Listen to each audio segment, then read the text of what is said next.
Now, forewarned weather with exclusive cutting-edge technology to help keep you and your family safe.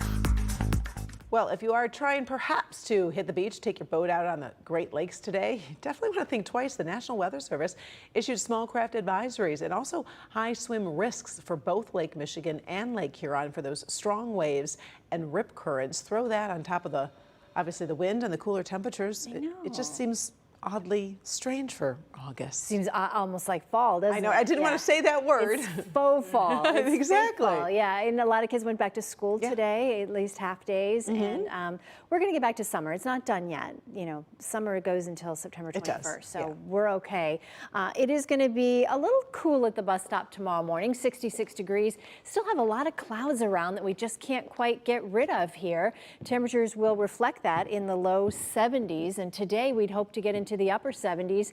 I got to be honest, I'm not sure that's even going to happen unless we start to get some of this lake day sunshine and it pops us up maybe to the mid 70s, but it's not very likely. Let's talk about Erin because it's a big deal for the East Coast.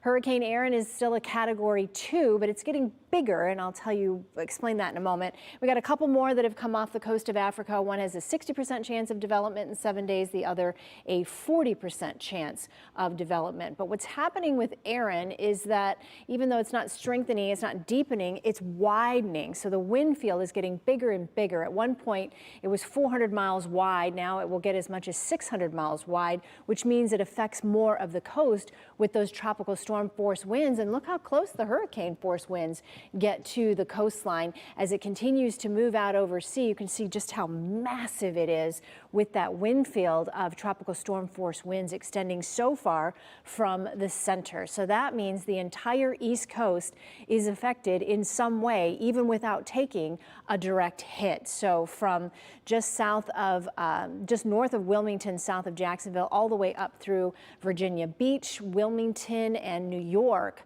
Wilmington, Virginia, it's just under tropical storm warnings because even though it's not taking a direct hit, just that wind field is so great. 68 right now in Pontiac, just kind of a gray day, cooler than normal temps, 75 in Chicago. You have to go way out to Des Moines and Kansas City to find temps in the 80s today. But at least it is drying out. We had a couple of sprinkles linger through the afternoon, and now things are getting much drier here. And we have very low chances of rain over the next several days. One would be Saturday late in the day, and the other would be on Monday, but really not great chances. We'll look at it on the clouds and radar forecast. I started this Saturday at 8 a.m. If you're headed up north this weekend, there will be some showers, possibly an embedded thunderstorm, but a lot of the rain's going to stay to the north of us through the day on Saturday. Then Saturday night, we might see a little shower here and there. Otherwise, Sunday looks to be dry, but quite a bit cooler on Sunday with highs back into the 70s. So your forecast for tonight, 62 degrees. We'll have some clearing skies. It's a cool night. Winds out of the northeast at about 10 miles per hour. Tomorrow, should get some sunshine in here with decreasing clouds, but we'll still have some clouds around. Another cooler than normal day with highs in the upper 70s.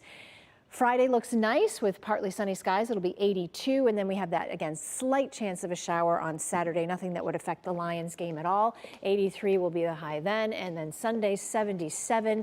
Next week, a reinforcing shot of some really cool air with those morning lows Tuesday and Wednesday in the low 50s, which is going to feel really chilly. Yeah. All right. Thanks, Ken.